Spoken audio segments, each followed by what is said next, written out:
नमस्कार, मैं हूं शशि शेखर और आप देख रहे हैं यूथ एजेंडा में शशि शेखर की पाठशाला।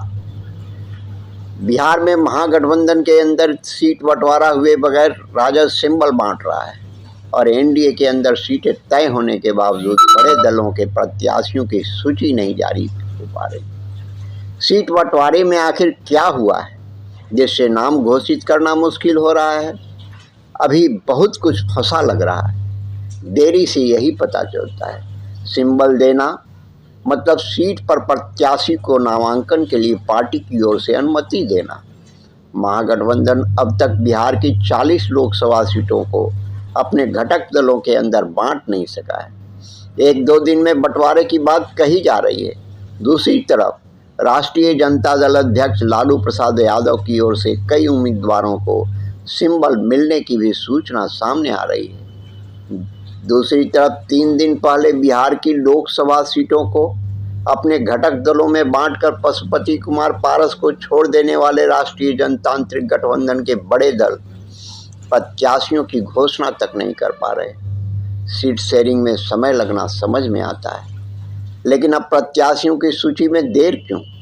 इस सवाल का जवाब ढूंढने में यह सामने आ रहा है कि बंटवारा करने में कुछ अनदेखी हो गई है। प्रत्याशियों की मजबूत दावेदारी को दरकिनार कर पार्टियों के बीच सीट बंट गए। घोषणा कभी भी हो सकती है, लेकिन मामला इसी में फंसा है। नाम घोषित होने के बाद हंगामा नहीं बचे, इसीलिए कल भी मंथन चला, आज भी दिन भर जगह जगह चल रहा है।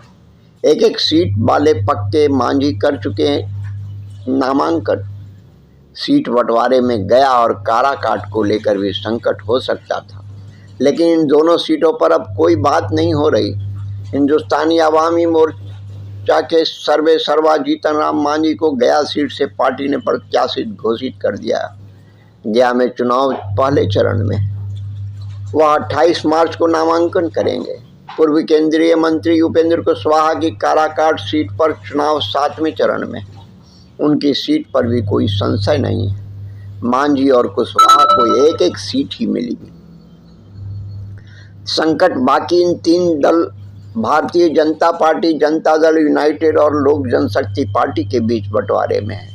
हालात यह है कि भाजपा के किसी नेता को चिराग पासवान की पार्टी से मौका मिले तो चौंकाने वाली बात नहीं होगी। शाहनवाज, सुशील मोदी जैसे दिग्गज क्या करेंगे? सीट बंटवारे में अहम भूमिका भाजपा की ही रही है। पिछले लोकसभा चुनाव में भाजपा ने 17 सीटों पर प्रत्याशी दिए थे, सभी जीते थे। मुख्यमंत्री नीतीश कुमार की पार्टी जनता दल यूनाइटेड ने 17 प्रत्याशी उतारे थे, जिनमें 16 जीते थे। लोजपा ने 6 प्रत्याशी उतारे थे, सभी जीते थे। इस बार लोजपा के खाते से एक टिकट घटाया गया। जदयू को 16 पर ही मौका मिला। भाजपा ने 17 सीटें रखी। इतना कुछ किया तो गया, लेकिन कई दिग्गजों की अनदेखी कर दी गई। भाजपा के अंदर खाने चर्चा सबसे ज़्यादा भागलपुर सीट पर है।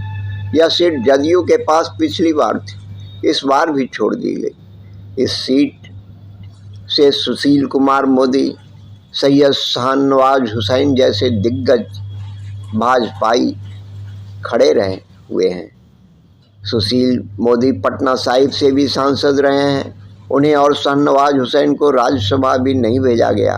शाहनवाज हुसैन भागलपुर के अलावा किशनगंज के लिए भी बड़ा नाम है, लेकिन दोनों सीटें जदयू को दे दी गई।